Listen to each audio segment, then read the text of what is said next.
Indo para casa, um sermão de Natal. Um sermão pregado na manhã de domingo, 21 de dezembro de 1856, por Charles Haddon Spurgeon, no Music Hall, Royal Surrey Gardens, Londres. Vá para casa, para seus entes queridos, e conte-lhes quão grandes coisas o Senhor fez por você e como ele teve misericórdia de você. Marcos capítulo 5, versículo 19. O caso do homem aqui mencionado é verdadeiramente extraordinário. Ele ocupa um lugar entre os fatos memoráveis da vida de Cristo, talvez tão proeminente quanto qualquer coisa que tenha sido registrada por qualquer um dos evangelistas.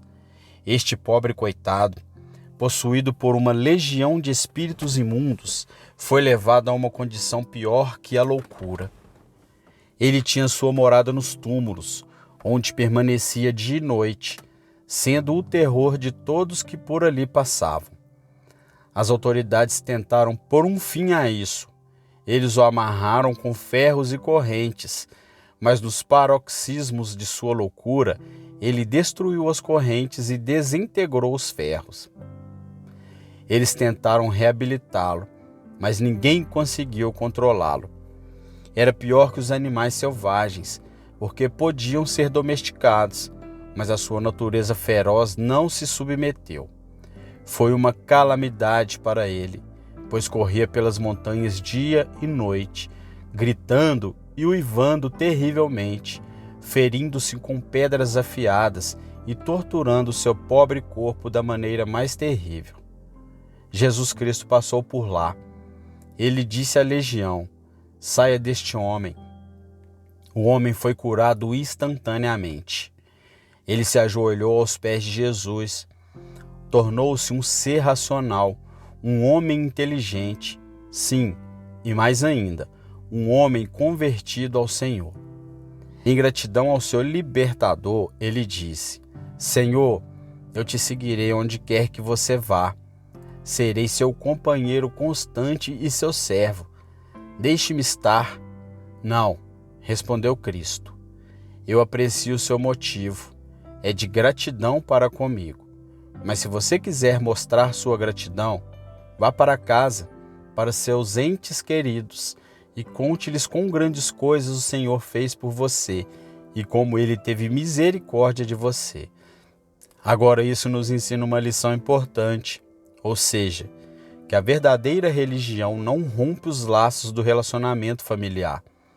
A verdadeira religião raramente se intromete naquela instituição sagrada e quase divina chamada de lar.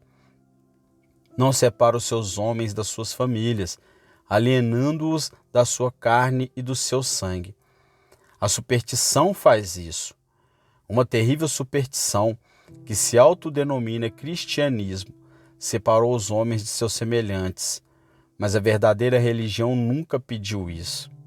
Ora, se me fosse permitido fazê-lo, eu procuraria o eremita em sua caverna solitária, iria até ele e diria: amigo, se você é o que professa ser, um verdadeiro servo do Deus vivo, e não é um hipócrita, adivinho que você é, se você é um verdadeiro crente em Cristo e quer mostrar o que ele fez por você, vire essa jarra, coma a última casca do seu pão, saia dessa caverna desastrosa, lave o rosto, desamarre seu cinto de linha de cânhamo. E se você quiser mostrar sua gratidão, vá para casa, para seus entes queridos, e conte-lhes quão grandes coisas o Senhor fez por você. Você pode construir as folhas secas da floresta? Os animais podem adorar esse Deus a quem sua gratidão deve se esforçar, honrar? Você espera converter essas rochas e convencer os ecos a cantar? Não. Retorne, habite com seus amigos, recupere seu relacionamento com os homens e junte-se novamente a seus companheiros, pois este é a maneira aprovada de Cristo para mostrar gratidão. E eu ia a cada mosteiro e a cada convento e dizia aos monges: saiam, irmãos, saiam. Se vocês são o que dizem que são, servos de Deus, vão para casa, para a sua. Não é um mandamento de Cristo. Você está fazendo as coisas de maneira diferente do que Ele quer. Vá para casa, para a sua. E as irmãs da misericórdia diríamos: sejam irmãs da misericórdia para com suas próprias irmãs. Voltem para casa, para os seus entes queridos. Cuidem de seus pais idosos. Transformem as suas próprias casas em conventos. Não fiquem aqui alimentando o seu orgulho e desobedecendo a ordem de Cristo que diz: vá para casa para o seu povo. Vá para casa para o seu povo e conte-lhes quão grandes coisas o Senhor fez por você e como Ele teve misericórdia de você. O amor de uma vida solitária e ascética, que alguns consideram uma virtude divina, não é nem mais nem menos que uma doença da mente. Numa época em que havia muito pouca caridade e, consequentemente, poucas mãos para construir manicômios, a superstição compensou esta falta de asilos, permitindo que os homens e mulheres tolos se entregassem aos seus caprichos em tocas solitárias ou em preguiça descuidada. Jung disse verdadeiramente: os primeiros sintomas seguros de uma mente sã são o descanso do coração e o prazer encontrado em casa. Evitem, meus amigos, acima de tudo, aqueles conceitos românticos e absurdos de virtude, que são filhos da superstição e inimigos da justiça. Mantenha sempre o afeto natural e ame aqueles que estão ligados a você por laços naturais. A verdadeira religião não pode ser inconsistente com a natureza. Você nunca pode exigir que eu deixe de chorar quando meu amigo morrer. Jesus chorou. Você não pode me negar o privilégio de um sorriso quando a providência me olha favoravelmente. Pela primeira vez, naquela mesma hora, Jesus exultou no Espírito e disse: eu te louvo, ó Pai. Isso não leva um homem a dizer ao pai e à mãe: não sou mais seu filho. Isso não é cristianismo, mas algo pior do que aquilo que os animais fariam, o que nos levaria a uma ruptura completa com os nossos semelhantes, a caminhar entre eles como se não tivéssemos qualquer relação com eles. A todos aqueles que pensam que uma vida solitária deve ser uma vida de piedade, eu diria: é o maior engano. A todos aqueles que pensam que quem rompe os laços dos relacionamentos deve ser gente boa, digamos: quem mantém esses laços é o melhor. O cristianismo torna um marido melhor e a esposa uma esposa melhor do que eram antes. Não me liberta dos meus deveres de filho. Isso me torna um filho melhor e faz de meus pais pais melhores. Em vez de enfraquecer o meu amor, dá-me motivos renovados para fortalecer o meu afeto. E a quem outrora amei como meu pai, agora amo como meu irmão e colaborador em Cristo Jesus. E a quem reverenciava como minha mãe, agora amo como minha irmã na aliança da graça, minha irmã para sempre no estado vindouro. Que ninguém deveria supor que o cristianismo interfere nos lares. O seu objetivo é fortalecê-los e torná-los bastiões que nem a própria morte pode separar, pois os une num vínculo de vida com o Senhor seu Deus e une os vários indivíduos do outro lado do rio. Agora vou contar por que escolhi esse texto. Pensei comigo mesmo: há muitos jovens que sempre vêm me ouvir pregar. Eles sempre lotam os corredores da minha capela e muitos deles foram convertidos a Deus. Agora, o dia de Natal está se aproximando novamente e eles irão para casa ver seus entes queridos. Quando chegarem em casa, vão querer cantar uma canção de Natal à noite. Gostaria de sugerir uma para você, especialmente para aqueles que foram recentemente convertidos. Vou lhe dar um tema para o seu discurso na noite de Natal. Pode não ser tão divertido quanto o naufrágio da Maria Dourada, mas será igualmente interessante para os cristãos. O tema será este: vá para casa, para seus entes queridos, e conte-lhes quão grandes coisas o Senhor fez por suas almas e como teve misericórdia de vocês. Na minha opinião, gostaria que houvesse 20 natais no ano. Muito raramente os jovens conseguem reunir-se com os seus. Raramente conseguem ser unidos como famílias felizes. E embora eu não tenha respeito pela observância religiosa daquele dia, adoro-o como uma instituição familiar, como um dos dias mais brilhantes da Inglaterra, o grande sábado do ano, quando o arado repousa no sulco, quando o barulho dos negócios se cala, quando o mecânico e o operário saem para se refrescar na grama verde da terra feliz. Se alguns de vocês são chefes, desculpem-me por divagar. Peço muito respeitosamente que paguem aos seus funcionários no dia de Natal o mesmo salário como se trabalhassem. Tenho certeza de que eles iluminarão suas casas se vocês fizerem dessa forma. É injusto que a única opção que tenham seja celebrar ou jejuar, a menos que lhes seja dado o dinheiro necessário para celebrar e alegrar-se nesse dia de alegria. Mas agora, vamos ao nosso assunto. Vamos para casa ver o nosso, e esta é a história que alguns de nós temos para contar. Vá para casa, para os seus entes queridos, e conte-lhes quão grandes coisas o Senhor fez por você e como Ele teve misericórdia de você. Primeiro, então, temos aqui o que deveriam dizer. Deve ser uma história baseada em sua própria experiência. Vá para casa, para seus entes queridos, e conte-lhes quão grandes coisas o Senhor fez por você e como Ele teve misericórdia de você. Você não deveria ir para casa e comer e pregar sem demora. Eles não são obrigados a fazer isso. Eles não deveriam começar a selecionar tópicos doutrinários para exposição, esforçando-se por convencer as pessoas de seus pontos de vista e sentimentos peculiares. Você não deve voltar para casa com diversas doutrinas recém-aprendidas e tentar ensiná-las. Pelo menos, eles não foram obrigados a fazer isso. Eles podem fazê-lo, se quiserem, e ninguém se oporá a eles. Mas você deve ir para casa e dizer, não o que você acreditou, mas o que você sentiu.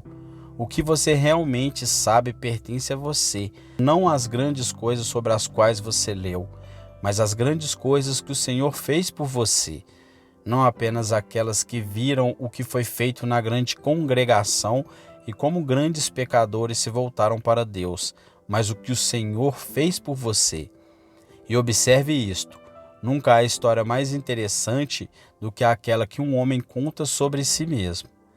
A rima do antigo marinheiro desperta muito de seu interesse, porque o homem que a contou era, ele próprio, um marinheiro. Aquele homem, cujo dedo era ossudo como o dedo da morte, sentou-se e começou a cantar a triste história do navio em alto mar, no meio de uma grande calmaria, quando coisas viscosas arrastavam de fato as patas no mar brilhante. O convidado do casamento ficou muito quieto, ouvindo atentamente, porque o velho era uma história em si mesmo. Há sempre um grande interesse em uma narrativa pessoal. Virgílio, o poeta, sabia disso e por isso sabiamente fez Enéas contar sua própria história e começou dizendo, na qual eu mesmo tive uma grande participação. Então, se você quiser interessar seus amigos, conte-lhes o que você sentiu. Conte-lhes como vocês eram pecadores perdidos e abandonados, como o Senhor os encontrou, como vocês dobraram os joelhos e derramaram sua alma diante de Deus, e como no final vocês pularam de alegria porque tinham certeza do que o ouviram dizer anteriormente. Eu sou quem apago suas transgressões por amor de mim. Conte a seus amigos uma história baseada em sua experiência pessoal. Observe a seguir que deve ser uma história de graça imerecida. Não diga ao seu povo quão grandes coisas você mesmo fez, mas quão grandes coisas o Senhor fez por você.